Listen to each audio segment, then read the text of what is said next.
We've seen a significant decision, or the decision handed down by the Court of Appeal this afternoon.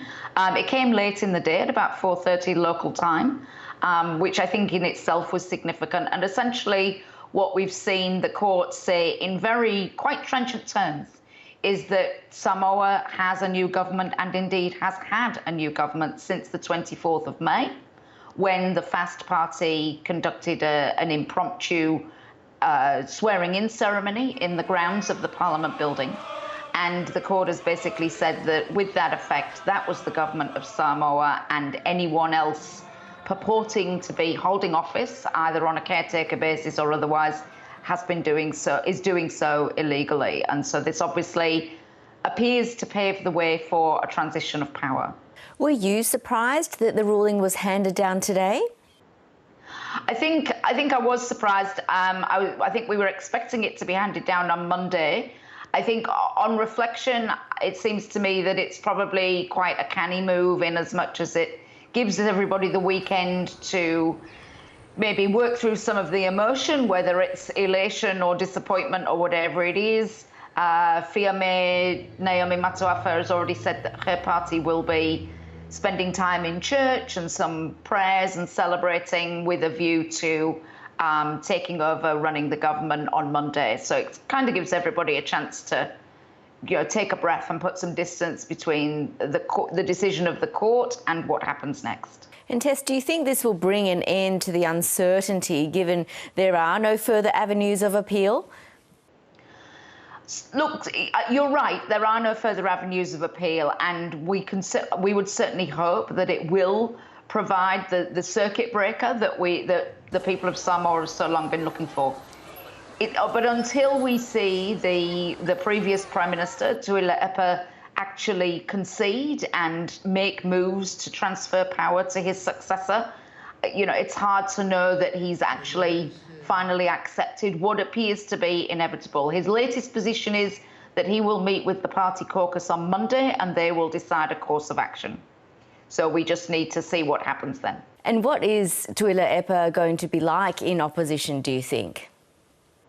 Well, assuming he goes into opposition and continues in that role, to a large extent we don't know, because he's been in power for such a long time. But we do know that he is a very shrewd politician. He's a very forceful politician. He's a very canny user of the media. So should he choose to take on that role of opposition leader, we can expect him to be very active in that role, and possibly proving to be a thorn in the side of his successor. With upcoming by-elections, though, is it possible that HRPP could still regain a parliamentary majority?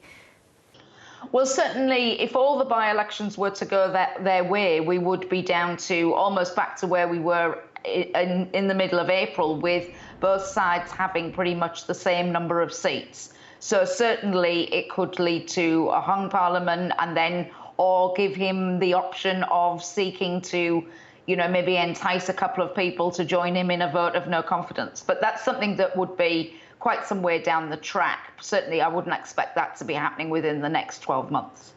Meanwhile, this weekend calls for celebration for the FAST Party and for women's representation in Pacific parliaments.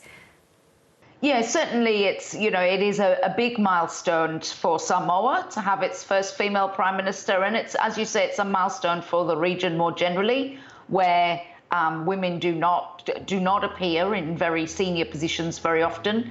I know that just in the last little while, Prime Minister Ardern of New Zealand has extended her congratulations to Fiame, so we'll be looking to see what other congratulatory messages that she receives. But certainly her feminine presence will make a difference when the regional leaders get together, and we're looking forward to seeing, if she is able to take on the role as of Monday, how she acts as a Prime Minister in Samoa. She's a very well-seasoned politician, but this is obviously her first go at having the reins of power in her hands.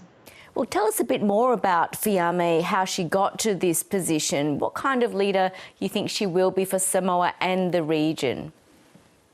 I think it's interesting. It's an interesting question. She comes out of the HRPP machine. She was the Deputy Prime Minister for a very long period of time. She comes with her own mana as a political and cultural leader within Samoa, but through both her father's line and her mother's line. Her father and mother were both very active, very prominent political players in Samoa, particularly around the time of independence.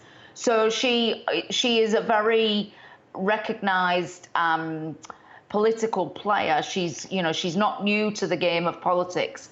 I think it will be interesting to see how she differentiates herself on a policy basis, given that she was with HRPP for such a long time. Some of the decisions that she maybe is going to seek to change or criticize, people might say, well, you were sitting in the cabinet room when that decision was made. So I think that will be possibly the most significant thing that we'll look for, is how she seeks to carve her own path and set things differently for her country. When it comes to the regional position, I would expect that things would be possibly less marked in terms of points of difference. She will be wanting to. Samoa has been a beacon of stability and a great advocate for regional collectivity, and I imagine that that's something she would want to continue. Dr. Tess Newton-Cain, thank you so much. Thanks, Yvonne.